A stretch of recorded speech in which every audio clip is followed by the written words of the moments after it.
सुना Disney plus Hotstar पर कोई नई सीरीज आई है द फ्रीलांसर नाम की। तूने देखी? सारे एपिसोड्स देखे? एक ही दिन में सारे एपिसोड्स देखे?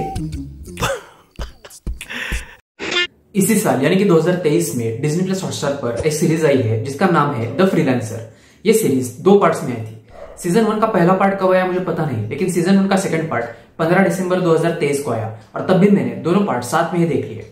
सीजन 1 के फर्स्ट पार्ट में 1 से 4 तक के एपिसोड है और सेकंड पार्ट में 5 से 7 तक के। ये series a ticket to Syria नाम की बुक पर बेस्ड है। सीरीज के अंदर कहानी दिखाई गई है अविनाश कामत नाम के एक पुलिस ऑफिसर की, जो कुछ इंसिडेंट्स की वजह से एक फ्रीलांसर बन जाता है। फ्रीलांसर वो नहीं कि अपवर्क और फाइवर पे जाके वीडियो एडिटिंग, वेब डेवलपमेंट जैसे काम करता है, बल्कि एक ट्रेंड असैसिन या फिर मर्सिनरी बन जाता है। और मर्सिनरीज का एक नियम होता है कि उन्हें घोस्ट बनना पड़ता है, यानी कि सारे दोस्त, रिलेटिव से दूर, सारे सोशल मीडिया से डिलीट होना पड़ता है। ये चीज़ हमने 6 अंडरग्राउंड मूवी में भी देखी थी कि कैसे मर्सिनरीज घोस्ट बन जाते हैं। तो अविनाश जो कि एक घोस्ट बन गया होता है, उसे वापस अपने शहर अमची मुंबई में आना पड़ता है क्योंकि उसके एक बहुत ही करीबी दोस्त की बेटी को एक तरह से एकदम मलाई मार के किडनैप किया जाता है और वो लड़की अविनाश के बहुत करीब होती है। तो अब अविनाश आगे क्या करेगा ये आपको सीरीज में ही देखना पड़ेगा। इस सीरीज को फिल्म बस्टर से मिलती है 8 आउट ऑफ 10 की रेटिंग।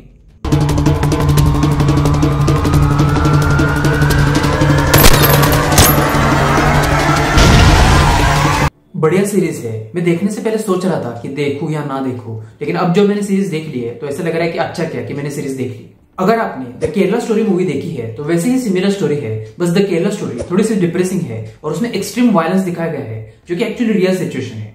वही दूसरी ओर द फ्रीलांसर में अच्छा एक्शन देखने को मिलेगा और वायलेंस इतना ज्यादा दिखाया नहीं गया, जिसकी वजह से ये सीरीज देखने का मन करता है।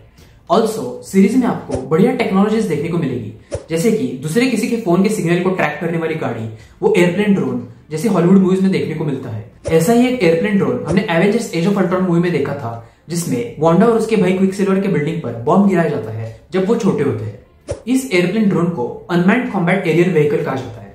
द फ्रीलांसर में सारे एक्टर्स की एक्टिंग एकदम टॉप नॉच है। एक्ट्रेस ने तो एकदम एक्सट्रीम रोल्स करके मुझे इंप्रेस कर दिया। वो एकदम साफ शरीफ लड़की का रोल और फिर वो एकदम मॉडल फैशनिस्टा का रोल। जितने भी अमेरिकन वगैरह दिखाए गए हैं उन्होंने भी मस्त काम किया है। और वो होम मिनिस्टर और उसके चमचे का रोल, ओ भाई वो सीन देखते वक्त इतना हंसा था ना मैं। सबसे पहले जब होम मिनिस्टर का लुक दिखाया गया था और जो बैकग्राउंड में म्यूजिक बज रहा था तो ऐसा इंप्रेशन क्रिएट कर दिया था ना उन्होंने कि कोई तो बहुत ही बड़ा गुंडा होगा और उससे सबकी फटती होगी। लेकिन बाद में आई वाज लाइक, क्या गुंडा बनेगा रे तू। इससे याद आया सीरीज में बैकग्राउंड म्यूजिक भी बड़े कमाल का यूज किया है और बहुत ही राइट टाइमिंग्स पे यूज किया है, जो आपको महसूस भी होगा। सीरीज में वो लेडी इतनी स्किल्ड होती है ना, वो ओमेगा जैसे साइट पे जाके मैसेजेस करती है और वो भी ऐसे वैसे नहीं, वीपीएन यूज करके, अपना आईपी एड्रेस हाइड करके। मतलब सोचो कितनी प्रो लेवल की बंदी होगी। ऑल्सो सीरीज में दिखाया गया है कैसे हमारा प्रोटैगनिस्ट छोटी छोटी फाइल्स दूसरे के फोन या लैपटॉप पर भेज रहा होता है और जैसे ही कोई उस फाइल को डाउनलोड कर लेता है तो उनका फोन या लैपटॉप हैक हो जाता है, क्लोन हो जाता है और हमारे प्रोटैगनिस्ट को या फिर इंटेलिजेंस एजेंसीज को उनके सारे डेटा का एक्सेस मिल जाता है, उनके फोटोज, उनके मैसेजेस, उनकी लोकेशन। मैंने मनोज दे की एक वीडियो देखी थी, my channel almost got hacked करके। उसमें भी उन्होंने ऐसे ही एक फाइल का जिक्र किया था। तो अगर आप ये सीरीज देखने वाले हो तो पहले मनोज दे की वो वाली वीडियो देख लेना, आपको लिंक डिस्क्रिप्शन बॉक्स में मिल जाएगा, फिर सीरीज देखना। उन्होंने मुझे कोई पैसे नहीं दिए हैं प्रमोशन के लिए। क्या है ना, हमें होशियार बनना पड़ेगा, सतर्क बनना पड़ेगा, स्मार्ट बनना पड़ेगा, ताकि हम ऐसे ही हैकिंग्स और साइबर अटैक से बच पाए। ऑल्सो सीरीज में ऑडिशन वाला सीन भी बढ़िया था। मुझे एक्टिंग में इंटरेस्ट है।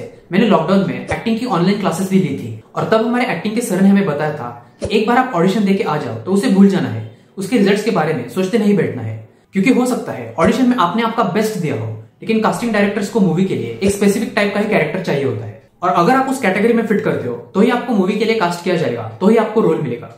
ये भी चीज द फ्रीलांसर सीरीज में बहुत ही बढ़िया तरीके से दिखाई गई है। सीरीज से एक चीज मुझे पता चली है, वो ये है कि ये जो टेररिस्ट ऑर्गेनाइजेशंस होते हैं वो कितनी खतरनाक ब्रेन वॉशिंग करते हैं लोगों की।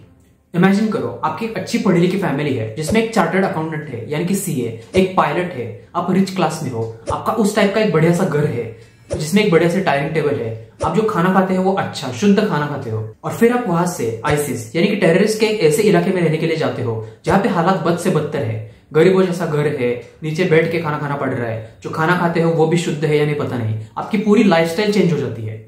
आई मीन कोई मूर्ख ही होगा जो अपने लाइफ में एक अच्छे स्तर से एक बुरे स्तर पे आना चाहेगा। और अगर आप समझदार हो तो आप ऐसी चीजों पे विश्वास भी नहीं रखोगे। सीरीज में ही हमें 2 ऐसे एग्जांपल्स देखने को मिलते हैं जिसमें एक समझदार होता है तो एक मूर्ख। एक होती है वो फैमिली और दूसरी एक्ट्रेस की माँ।